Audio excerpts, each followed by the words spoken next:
Hello বন্ধুরা, নতুন একটা গল্প নিয়ে আবারও তোমাদের সামনে হাজির হয়ে গেছি। চলো তাহলে গল্পটা শুরু করে ফেলি। ছেলে থাকতো শহরে আর মা থাকতো গ্রামে। তো ছেলে গ্রামে থেকে পড়াশোনা করেই শহরাঞ্চলে এখন চাকরি করে বড় অফিসার র্যাঙ্কে চাকরি করে। তো ছেলেকে মা একদিন ফোন করেছে, সেদিন ছেলের জন্মদিন ছিল। ছেলেকে সকাল থেকে ফোন করেই যাচ্ছে, ছেলে কোনো মতেই আর তুলছে না দেখে যখন বিকাল হলো তখন মায়ের ফোনটাকে রিসিভ করলো, যে কি হয়েছে, কি তুমি এতবার ধরে ফোন করছো, কি এমন ইম্পর্টেন্ট কথা? তখন বলছে যে না সেরকম তো কিছু না, কিন্তু তোর তো আজকে জন্মদিন, তো জন্মদিনে কি খেলি, কি করছিস, পায়েস খেলি কি না, সেই জন্যেই খবরটা নিচ্ছিলাম। বলছে তুমি জানো না আমি কত বড় অফিসার, আমার কত কাজ, কত দায়িত্ব, আমি তখন মিটিংয়ে রয়েছি, সব সময় ফোন করেই যাচ্ছ। তুমি তো তোমার নাকি তোমার তো কোনো কাজ নেই গ্রামে। হ্যাঁ, তুমি শুধু জানোই না গ্রামাঞ্চলে কী এমন কাজ থাকে, শহরাঞ্চলে কত কাজে মানুষ ব্যস্ত থাকে। তখন বলছে যে হ্যাঁ রে, মা তখন বলছে যে হ্যাঁ রে, হ্যাঁ সে তো বটেই, কিন্তু আমি যে ছোটোর থেকে তোর কত কাজ করেছি, তোকে নিয়ে ব্যস্ত থেকেছি, ঘরের কাজ করেছি, তোর আবার কত আবদার মিটিয়েছি। তখন ছেলে রেগে বলছে যে আমার আবদার মিটিয়েছ বলে তোমার সব কথা শুনতে হবে, তোমার সব ফোন রিসিভ করতে হবে। তখন মা তখন দেখছে যে ব্যাপারটা এবারে গুরুতর হয়ে যাচ্ছে, এবারে স্টপ করে দেয় ভালো কথাটা। তখন হয়তো কথাটাকে পাল্টে বলছে, বাবু আয় না, কতদিন আসিস নি ঘরে, তো আয় না ঘরে। তখন বলছে যে ঠিক আছে, আমি যাচ্ছি, কালকেই যাচ্ছি, তোমাকে আমি দেখছি, আমার আবদার মেটানোর জন্য তোমাকে কি ঋণ শোধ করতে হয় তোমাকে আমি দেখে নিচ্ছি ঘরে গিয়ে। তখন মা দেখছে যে ছেলে তো আমার আসছে ঘরে, এটাই অনেক, ওকে অনেক ভালো মন্দ করে খাওয়াবো, এই খুশিতেই সে একদম আত্মহারা হয়ে গেল। তখন আমরা তারপর দিন ছেলে এসে উপস্থিত, ছেলে তখন এসছে, তখন মা বসতে কোথায় দেবে, কি রান্না করে দেবে সে ভাবছে। হ্যাঁ, তখন ছেলে এসে বলছে বলো তোমার কি আমার ছোটোবেলায় আবদার মিটিয়েছো বলে তোমাকে কিভাবে ঋণগুলোকে শোধ করব, আমাকে বলো, কি ঋণ শোধ করলে তুমি আর এমনিভাবে আমাকে ডিস্টার্ব করবে না আমার কাজের সময়, বলো আমাকে কিভাবে তোমার ঋণকে আমি শোধ করব। মা তখন বলল যে ঠিক আছে, তোকে একটা কাজ দিচ্ছি যাতে তোর মায়ের ঋণটা শোধ করতে পারিস। একটা 2 কিলো 3 কিলো ওজনের ইট নিয়ে তুই 24 ঘন্টা নিজের পেটে বেঁধে রাখ, তারপরে তুই কাজ কর। তোকে সেরকম কোনো আমাদের ঘরের কাজের মতন করতে হবে না, কিন্তু তুই ওই ল্যাপটপে বসেই কাজ করতে পারিস, কিন্তু পেটে ওটা কনস্ট্যান্ট বেঁধে রাখতে হবে। তখন ছেলে বলল ঠিক আছে, তাই করব। ছেলে শুরু করেছে বেঁধে রেখে একটা ইটকে 3 কেজি 4 কেজি নিয়ে তখন ল্যাপটপে বসে কাজ করছে।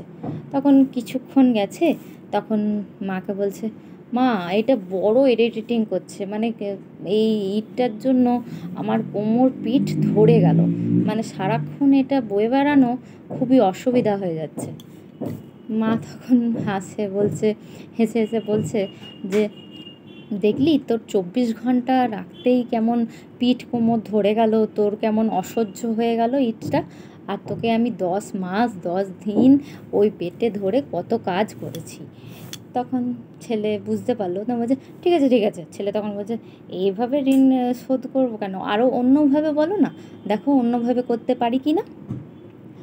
বলছে ঠিক আছে, তাহলে এক কাজ কর, ঠিক আছে তুই যদি ঋণ শোধ করতেই চাস তাহলে 2 নাম্বার, তাহলে আমার কথাটা শোন, তাহলে হচ্ছে তুই আজকে রাতটুকু আমার সাথে একসাথে শো। ছেলে রাজি হয়ে গেল, বলল ঠিক আছে তাহলে একসাথেই শোবো। তখন ছেলে শুয়েছে, তখন খানিকক্ষণ বাদ বলছে বাবু ওঠ, আমার না খুব জল তেষ্টা পেয়েছে, একটু জল এনে দে না রে। ছেলে তো গেছে রেগে, বলছে এই একদিন বিশ্রাম নিতে এসেছি গ্রামে, তাতেও তোমার এই পারফরমেন্স খাটতে হবে, ঘুম থেকে আমাকে উঠা করালে। ঠিক আছে ঠিক আছে, এনে দিচ্ছি। নিয়ে এক গ্লাস জল এনে মাকে দিয়েছে। মা তখন একটু জলটা খেয়ে বাকিটা ও যেখানে শুয়েছিল ছেলেটা সেখানে একটু ঢেলে দিল জলটা। তখন ছেলেটা রেগে গেছে, এটা কি করলে? তোমার মাথাটা কি পাগল হয়ে গেছে নাকি? তুমি জল খেলে আবার আমার শোয়ার জায়গাটাতে তুমি ভিজিয়ে দিলে, পাগল হয়ে গেছো? এরকম করে অপমান করছে। তখন মাটা বলছে না রে বাবু, খেতে খেতে পড়ে গেল। তখন তারপর আবার শুয়ে পড়লো, একটু সাইড হয়ে আবার শুয়ে পড়লো। তখন খানিকক্ষণ আবারও গেছে, তখন বলছে বাবু, আবারও উঠিয়েছে, বলছে বাবু যা না আরেক গ্লাস জলে দে না, আবারও খুব জল তেষ্টা পেয়েছে। বলছে তুমি কি মাথাটা পুরোটাই গেল তোমার? বারবার এরকম করে উঠাচ্ছ, বারবার জল তেষ্টা পাচ্ছে। ঠিক আছে এনে দিচ্ছি, বসো। এনেছে জল। তখনও আবার একটুখানি জল খেয়েছে, আবারও যেখানে শুয়েছিল সেখানে ঢেলে দিয়েছে।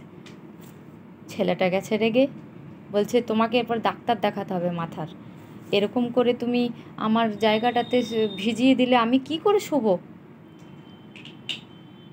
মাটা তখন হাসছে, বলছে তুই যখন ছোট ছিলিস না, তুই বিছনাটাতে টয়লেট করে দিতিস, জল খেতে খেতে ফেলে দিতিস, নোংরা করতিস বিছনাটা, সেই নোংরা বিছনাটাতে আমি শুতাম, আর তোকে পরিষ্কার বিছনাটাতে ভালো করে পরিষ্কার করে শুকনো জায়গাটাতে তোকে শোয়াতাম। দেখছিস মা আর ছেলের মধ্যে কতটা পার্থক্য। ঠিক আছে ঠিক আছে, ছেলে তখন বলছে যে ঠিক আছে তাহলে 3 নাম্বারটা বলো, কি করলে মায়ের ঋণ শোধ করা যাবে। বলছে ঠিক আছে, আজকের দিনটা তো তুই রয়েছিসই, কোনো সময় আমি বলবো এখন তুই ঘুমা। তখন ও পাশের রুমে গিয়ে ঘুমাতে চলে গেল, ওই বিছানাটাতে ভিজে গেছিলো তো। তখন সকাল হয়েছে, সকালবেলায় মা 1 কাপ চা নিয়ে গিয়ে হাজির হয়েছে। তখন বলছে বাবু ওঠ, চাটা নে, খা। নে তখন 1 চুমুক দেবে, তখনই ওর মা প্রশ্ন করলো একটা পাখিকে দেখে জানলাটাতে। ও বেশ পরিবেশ দেখছিল, পরিবেশ দেখতে দেখতে চা খাবে ঠিক করেছিল, নিয়ে একটা পাখিকে দেখে তখন মা প্রশ্ন করে বাবু ওই পাখিটা কি পাখি রে? তখন বলছে মা এটা ফিঙে পাখি, তুমি কি সব ভুলে গেছো? তখন আবারও 1 চুমুক চা দিতে মুখে চা দিতে গেছে, তখন আবারও প্রশ্ন করছে ওর মা যে বাবু ওই পাখিটা কি পাখি বললি? আগে তো কোনো দিন দেখিনি, কি পাখি রে ওটা? মা তুমি জানো না ওটা ফিঙে পাখি? ওটা তো ফিঙে পাখি, কতবার তোমাকে বলবো? তখন মাটা বলছে তুই রেগে যাচ্ছিস কেন?